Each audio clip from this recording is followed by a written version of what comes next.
Olá, bom dia.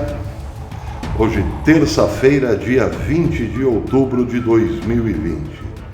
E eu disse que não falaria sobre a encíclica de Bergoglio, Fratelli Tutti.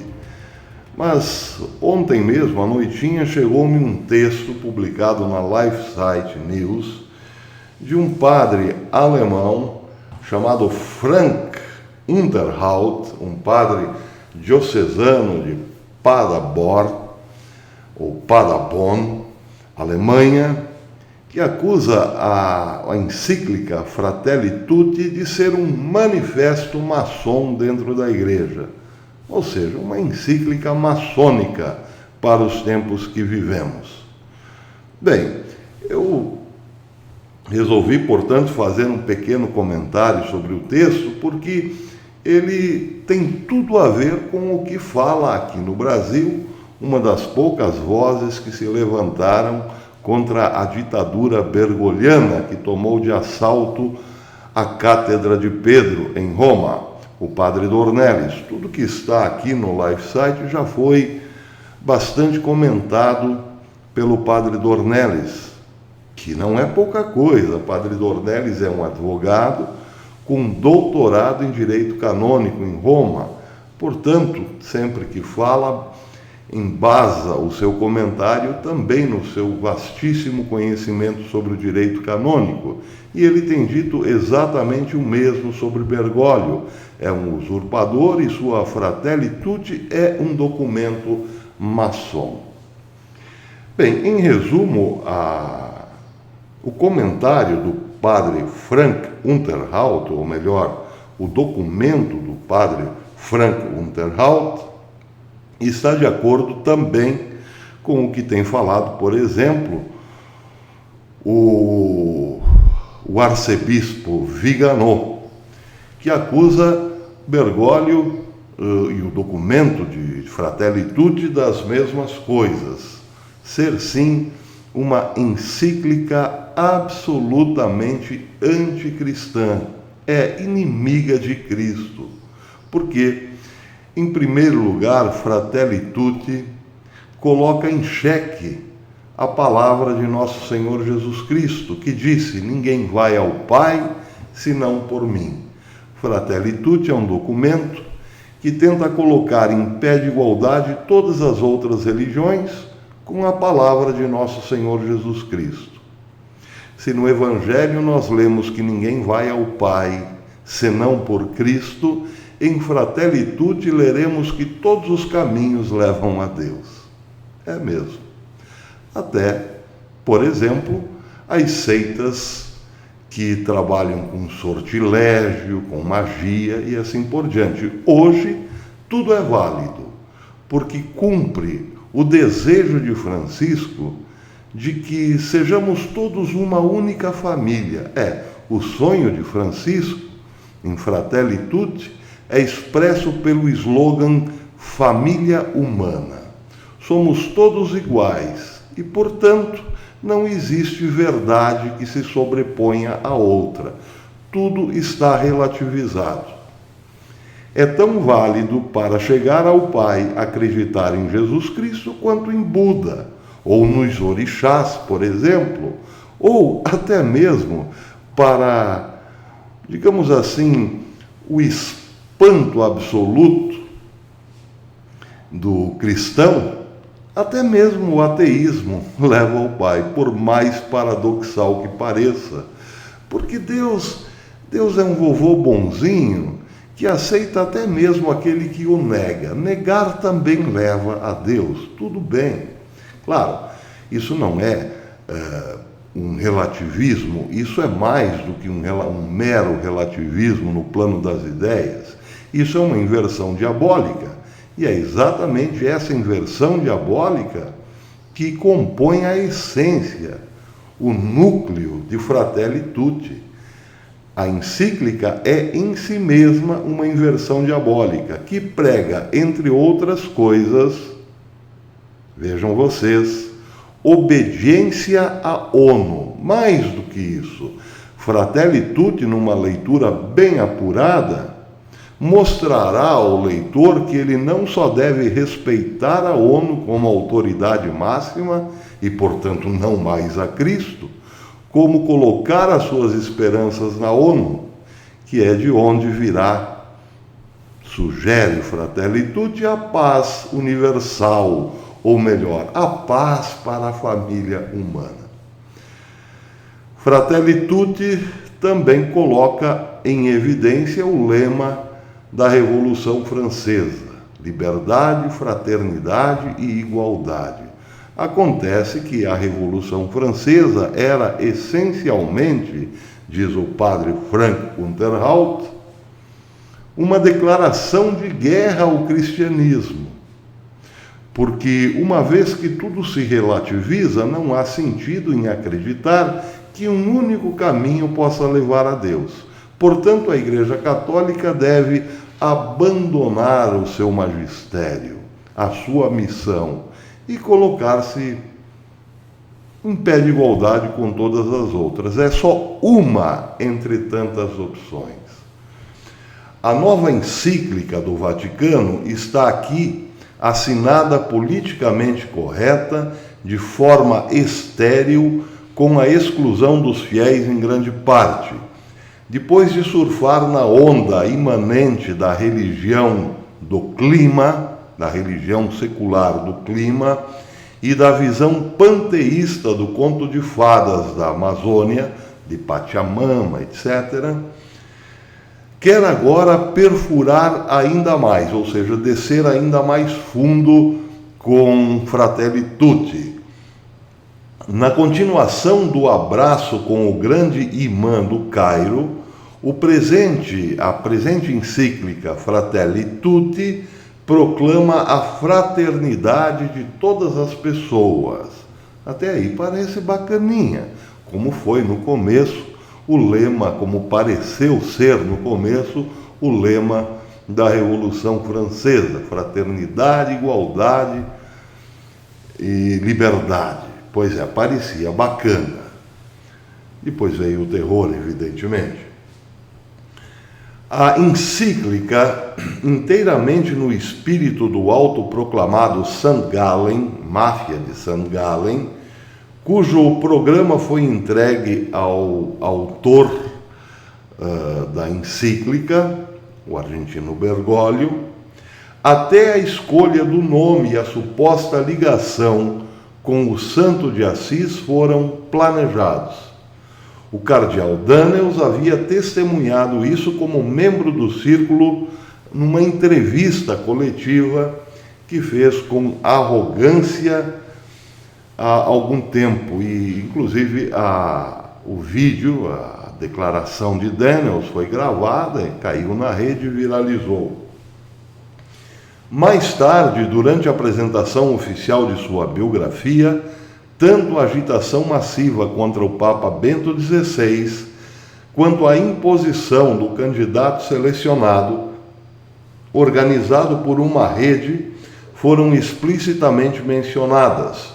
Como recompensa, na época, o coordenador eleitoral, o cardeal Daniels, foi autorizado a entrar na loja maçônica, aqui não diz explicitamente, mas supõe-se, da Bélgica, em 13 de março de 2013.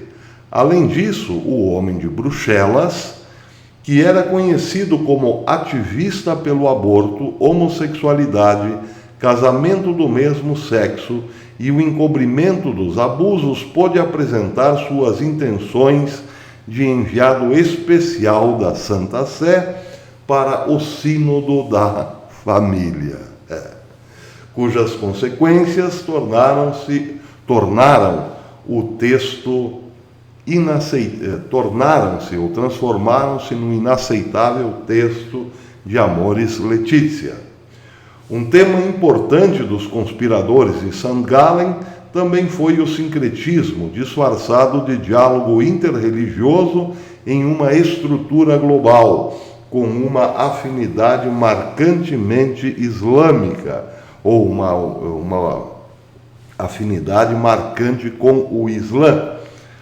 Bem, Isso quer dizer o seguinte: a máfia de St. Gallen tentou colocar em 2005 o nome de Bergoglio como o sucessor de João Paulo II. Não deu certo. Foi eleito naquela ocasião o cardeal Ratzinger, que depois adotou o nome de Bento XVI. Porém, a máfia de St. Gallen continuou ou manteve o projeto Bergoglio, atacando sistematicamente o papado de Bento XVI, até o ponto que esse teve que renunciar.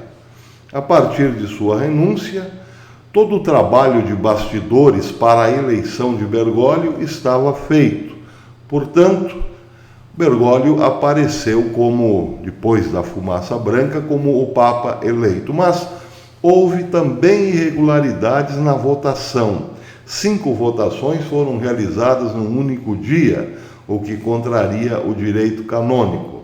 Mas, enfim, de lá para cá, com a ascensão de Bergoglio, aconteceu também a ascensão do cardeal Daniels e tudo aquilo que ele defendia, como o casamento do mesmo sexo, o homossexualismo, enfim.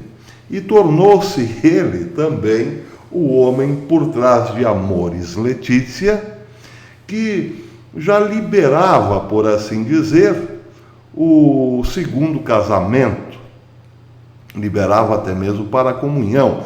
Daí porque Bergoglio fez questão de dar a Eucaristia para Alberto Fernandes, que estava completamente irregular, ou seja, em pecado mortal por viver irregularmente com uma segunda esposa.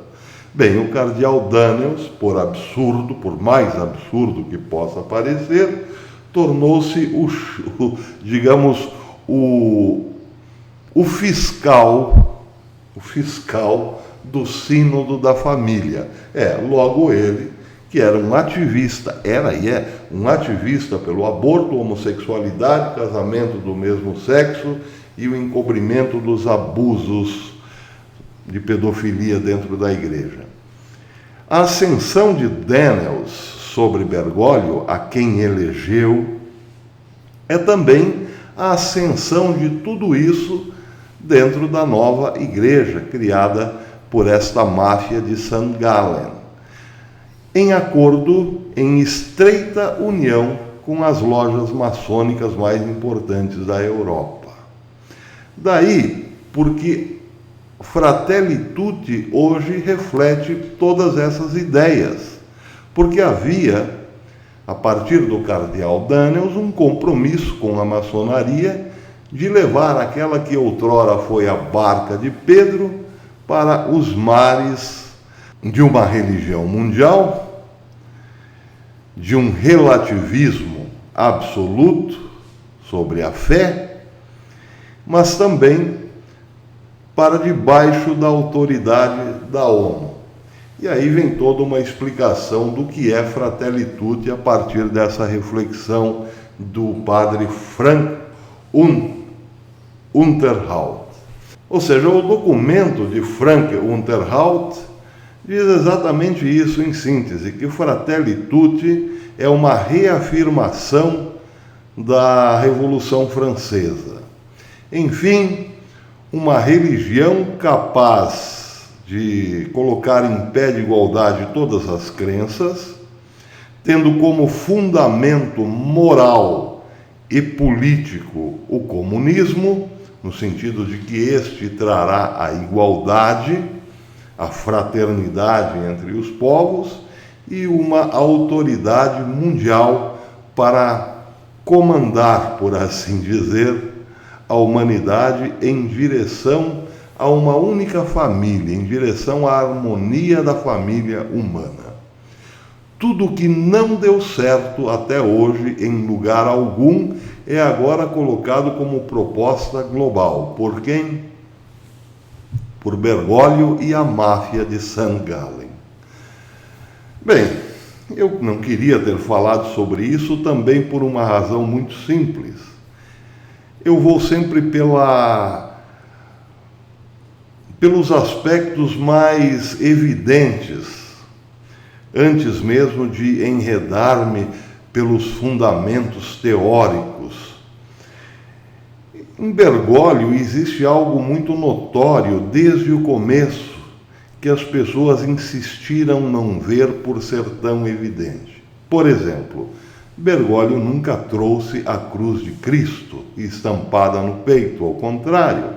Bergoglio carrega uma espécie de esquife, cujo interior é ocupado por uma divindade, entre aspas, antiga, certamente do Antigo Egito. Um sujeito que nem de longe lembra nosso Senhor Jesus Cristo, porque está com os braços cruzados, como numa recusa em dar-se à cruz como sacrifício. Não é Jesus Cristo. Para mim, isso foi o suficiente desde o começo, para enxergar ali um falso Papa. Um Papa que trouxe no peito alguém que não, Jesus Cristo, não poderia ser Papa, não poderia ser o seu vigário. Agora, há quem diga também, analisando melhor a cruz de Bergoglio, que trata-se sim de uma divindade adotada pelos maçons, porque assemelha-se muito a algum faraó do passado que carregava ele próprio o esquadro e o compasso.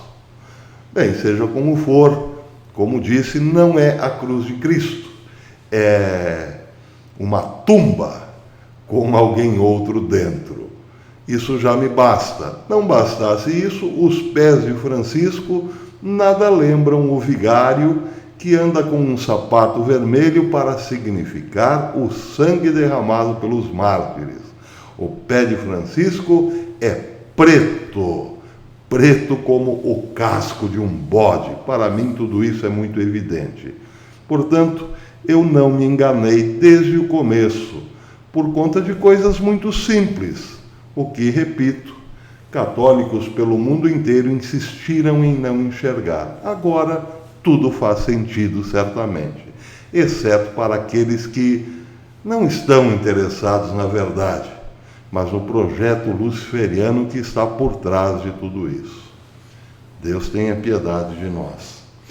Bem, só para terminar aqui, para não dizer que não falei das flores, uma notícia interessante saída hoje no Jornal da Cidade Online. Ou melhor, não, essa já saiu há 2 dias.